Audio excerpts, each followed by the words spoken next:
The Into the Wild event is coming to Pokemon Go, and this is one of those events that you don't want to miss. And by the end of this video, you'll know everything the event has to offer and the best tips to help you make the most of it. So the event runs from November 10th at 10 AM until the 14th at 8 PM local time. But what exactly does the event have to offer? Well, for the bonuses, the remote raid limit will be increased to 30 from the 10th until the 14th, and then there'll be no remote raid limit on the 15th and the 16th for Global Go Wild area. You will also be able to use a Charge TM to remove frustration from your shadow Pokemon. In the wild, you will be able to encounter Alolan Rattata, Sableye, Carvanha, Purloin, Cottony, Scraggy, Spritzee, Swirlix, Carbink, Nickit, and Fido. For the max battles, in 1-star max battles will be Max Routes, in 3-star max battles will be Max Sableye, and in 4-star max battles will be both forms of Max Toxtricity. For the raids, there will be different Pokemon featuring each day of the event. In 5-star Shadow raids on Monday the 10th will be both Shadow Lugia and Shadow Ho-Oh. In 5-star raids on the 11th will be Tapu Koko and Tapu Lele. On the 12th will be Duskmane Necrozma. On the 13th will be Tapu Bulu and Tapu Fini. And on the 14th will be Dawnwings Necrozma. There are, however, a few things to note about these raids. Firstly, there will be a raid hour at 6 PM on each day featuring the raid boss or bosses of that day. Each of the Tapus will come with their legacy move Nature's Madness when caught. Duskmane and Dawnwings Necrozma raids will reward Solar and Lunar Fusion energy respectively, alongside a Necrozma encounter and the normal raid rewards. And any Pokemon caught during this event from 5-star raids will have a chance to have a new special background. And in Mega raids during the event will be Mega Tyranitar and Mega Altaria. There will also be field research rewarding event themed encounters, and there'll be some new avatar items and stickers. You can also purchase a $5 ticket called Ready for the Wild, and it will get you an encounter with Max Routes, Max Sableye, and you'll get premium items including a Max Mushroom, premium battle passes, and TMs. This ticket will also be available for the same price on the Pokemon Go web store, and you will get a bonus premium raid pass with it. Do note as well that buying from the web store will get you more reward points, which will progress Reward Road quicker, and it can get you some premium items from this. There will also be a new Go Pass for the Into the Wild event, and it will become available at the start of the event, but it is going to work a bit different than the normal monthly Go Passes, because the amount you can progress through it will be capped, but only for the Into the Wild event. Then during the Global Go Wild area event on the 15th and 16th, it will be uncapped, so you can then earn as many Go Pass points as you want and progress through the pass as much as you want. But what rewards can you get from it for free and for the $15 deluxe version? Well, from the free side, you will get a free encounter with Cresselia alongside these other rewards, and from the deluxe side you will get these rewards, and most notably is the brand new silver bottle cap. Now this silver bottle cap does work in a similar way to the gold bottle cap, where it will allow one of your Pokemon of your choice to undergo hyper training to raise its IVs, but instead of being able to increase all 3 stats like the gold cap does, the silver cap will only allow you to raise one of the 3 stats. Again, you will be able to choose whichever stat you want, so you are probably going to want to use this on a Pokemon that you have that has 2 stats maxed out and one that isn't. Not only rewards, but you will also get some bonuses from major milestones in the Go Pass. At rank 15, you'll get 2 times incense duration. At rank 30, you'll get plus 5,000 XP from raids and max battles. And for rank 45, you'll get plus 1 candy and plus 1 candy XL from raids and max battles. And if you buy the deluxe pass or the deluxe pass plus 10 ranks on the web store, you will get bonus items with it. But with all of that said, which event Pokemon are most worth focusing on? Firstly, Sableye will be available, and it is ranked 52 in the Great League, and with it wanting 0, 15, 15 IVs to be at its best, it's a good time to try and get a low attack IV from the wild where there is no IV floor. It's also a Stardust boosted Pokemon that gives 750 Stardust per catch,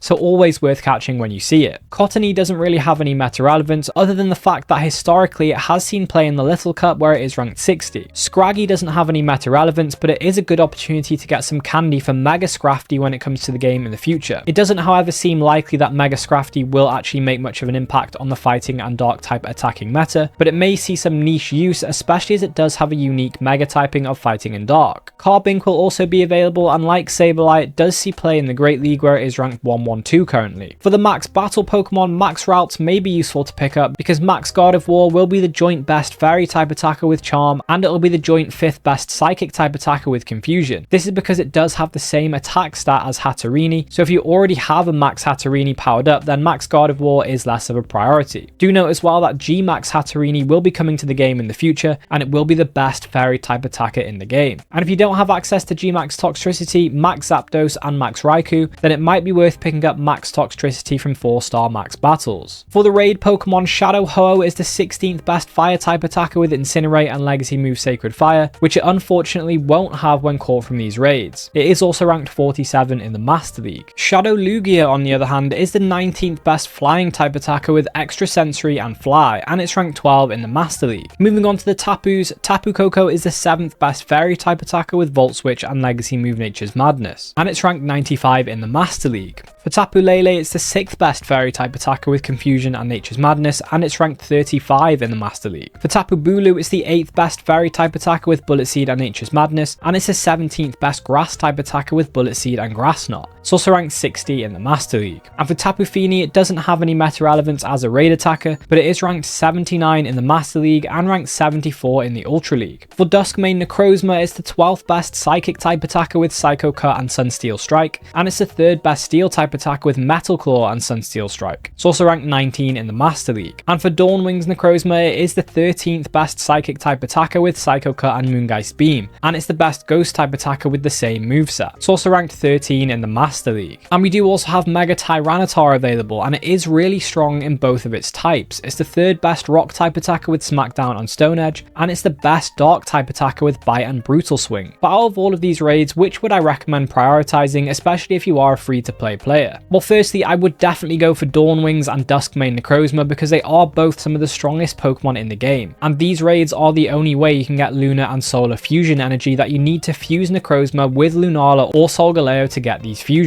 Do note as well, you do need 30 Necrozma Candy and 30 Cosmog Candy to do each of these fusions, and historically, as well as Necrozma Candy, you can also get Cosmog Candy from Necrozma that you catch after the Duskmane and Dawnwings raids. Shadow Ho-Oh and Lugia are both decent options, so it just depends on what you need. Out of the Tapus, Tapu Lele will be the best in terms of meta relevance, and lastly, I would recommend going for Mega Tyranitar if you don't have access to it. And what are the best counters for the most relevant raid bosses? Well, for Duskmane Necrozma, it is weak to Ghost, Ground, Fire, and Dark type attacks, therefore the best counters for it are Primal Groudon, Dawnwings Necrozma, Mega Charizard Y, Shadow Heatran, Mega Tyranitar, Mega Absol, Shadow Hydreigon, Shadow Tyranitar, Mega Blaziken, and Shadow Groudon. For budget counters, I do recommend Tyranitar, Hydreigon, Chandelure, Incineroar, Excadrill, and Absol. For this raid, it can be done with 2 trainers with the best counters at higher levels, but I would recommend 3 or 4 trainers to make it easier. For Dawnwings Necrozma, it is weak to Ghost and Dark type attacks, but it is double weak to both of them. Therefore, the best counters are Dawnwings Necrozma itself, Mega Tyranitar, Mega Absol, Shadow Hydreigon, Shadow Tyranitar, Mega Gengar, Mega Houndoom, Shadow Weavile, Mega Banette, and Shadow Salamence. For budget counters, you could use Hydreigon, Tyranitar, Absol, Incineroar, Chandelure, and Salamence. This is the easier of the 2 Necrozma fusion raids, so it is actually an easy duo, but do take a third if you haven't got any decent counters. For Shadow Lugia, it is weak to Rock, Ghost, Electric, Ice, and Dark type attacks, therefore the best counters are Dawnwings Necrozma, White Kyurem, Black Kyurem, Mega Tyranitar, Shadow Hydreigon, Mega Absol, Shadow Tyranitar, Mega Gengar, Shadow Raikou, and Regieleki. And for budget counters, I would recommend Hydreigon, Tyranitar, Electivire, Magnezone, Absol, and Weavile. This raid will actually probably take you around 5 or 6 plus trainers to beat if you don't use Purified Gems. But if you can use 8 gems, it could probably be done with 3 or 4 trainers depending on your counters. For Shadow Ho-Oh, it is weak to Water, Electric, and double weak to Rock. The best counters are Shadow Rampardos, Mega Diancie, Shadow Rhyperior, Mega Tyranitar, Mega Aerodactyl, Shadow Tyrantrum, Shadow Gigalith, Shadow Tyranitar, Rampardos, and Tyrantrum. And for budget counters, you could use Rampardos, Tyrantrum, Rhyperior, Gigalith, Tyranitar, and Aerodactyl. This raid will be quite a bit easier than Shadow Lugia because of the double rock weakness, so I would recommend 4 plus trainers without gems and 2 plus trainers with gems. For Tapu Lele, it is weak to Poison, Ghost, and Steel type attacks, therefore the best counters are Crown Zamazenta, Crown Zacian, Duskmane Necrozma, Dawnwings Necrozma, Shadow Metagross, Mega Metagross, Mega Gengar, Eternatus, Metagross, and Shadow Dialga. And for budget counters, you could use Metagross, Chandelure, Gengar, Overqwil, Poltegeist, and Dhelmise. I would recommend 3 or 4 trainers for this raid. And lastly, for Mega Tyranitar, it is weak to Ground, Bug, Steel, Water, Grass, Fairy, and double weak to Fighting type attacks. The best counters are Mega Lucario, Terrakion, Mega Blaziken, Shadow Conkeldurr, Mega Heracross, Keldeo, Lucario, Shadow Machamp, Rapid Strike Urshifu, and Mega Gallade. And for budget counters, I would recommend Lucario, Lucario, Conkeldurr, Machamp,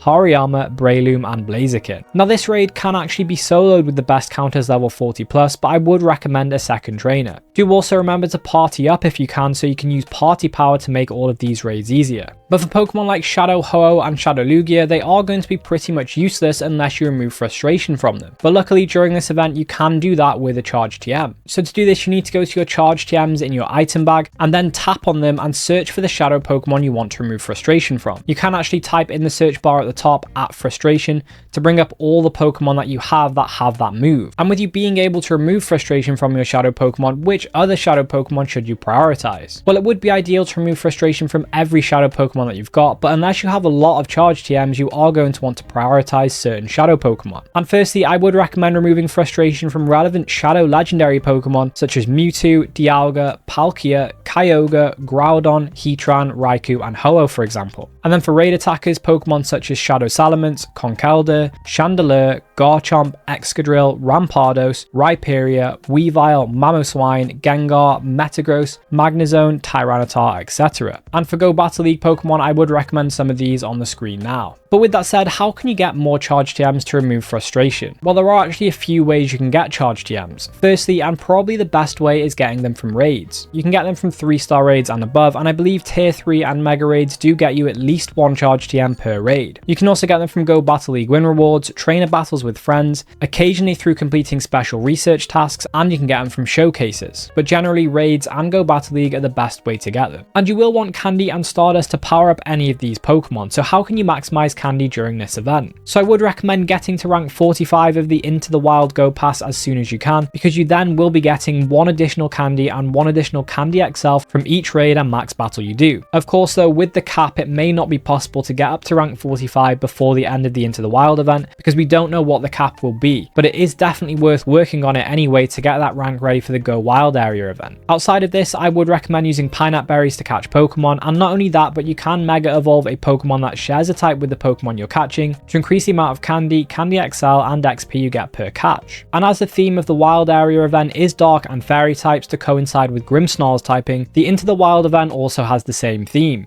So I do recommend Mega Evolving one of these Dark types to boost Candy for Alolan Rattata, Sableye, Carvanha, Purloin, Scraggy, Nickit and Tyranitar. Alternatively, you can Mega Evolve one of these Fairy types to get more Candy for Cottony, Spritzee, Swirlix, Carbink, Ralts and all of the Tapus. And if you can, do remember to Mega Evolve a Pokemon you have at the max Mega level to get more Candy, XP and chance for Candy XL. And trading can also get you extra Candy depending on the distance between the locations where the two Pokemon were caught. But this season, because of the seasonal bonus, you will be getting an extra Candy and a guaranteed Candy XL per trade. And if you do happen to trade on Sundays, you can benefit from Trade Days, which is a mini event that happens on Sundays only during this season, and it offers all of these trading bonuses which can be really helpful. Now regarding Stardust, there aren't any specific bonuses for this event. So other than catching Sableye like I mentioned before, it is worth noting that there is an overlapping event that is going to be pretty good for Stardust, and that is Morlul Spotlight Hour. This event takes place on the 11th at 6 PM, and whilst this event doesn't feature a Stardust bonus, Morlul is a Stardust boosted Pokemon that gives 500 Stardust per catch. Even better though is the Spotlight Hour that takes place a week later on the 18th, because it features 2 times catch Stardust and the Pokemon it features is Sableye. So each Sableye caught during this event will give 1500 Stardust per catch and 2250 with a Star Piece active. And if you are looking to maximize XP during this event, then getting to rank 30 of the Into the Wild Go Pass will be a good idea, because you will then be getting 5000 additional XP from raids and max battles. This means Mega and 5-star raids will be getting you 15,000 XP and 30,000 with a lucky egg. So those raid hours that are happening every day at 6 PM will be a really good time to get a lot of XP, with raids spawning on all gyms during that time. You do also get a rare Candy XL from catching a 5-star raid boss from raids during raid hour because of the seasonal bonus, so this can be really helpful. This does mean you will be getting 1 rare Candy XL per raid. The 1 and 3-star max battles are also fairly easy solos, so a great time to be beating a lot of these to get more XP. 1-star max battles in particular are really useful because they only cost 250 50 particles to do, so you can do 3 or 4 per day. It's also worth noting that the seasonal bonus does give you increased XP for increasing friendship level, and if you do get to rank 25 in the November Go Pass, you do get all of these gift bonuses, which will help you interact with more friends more often,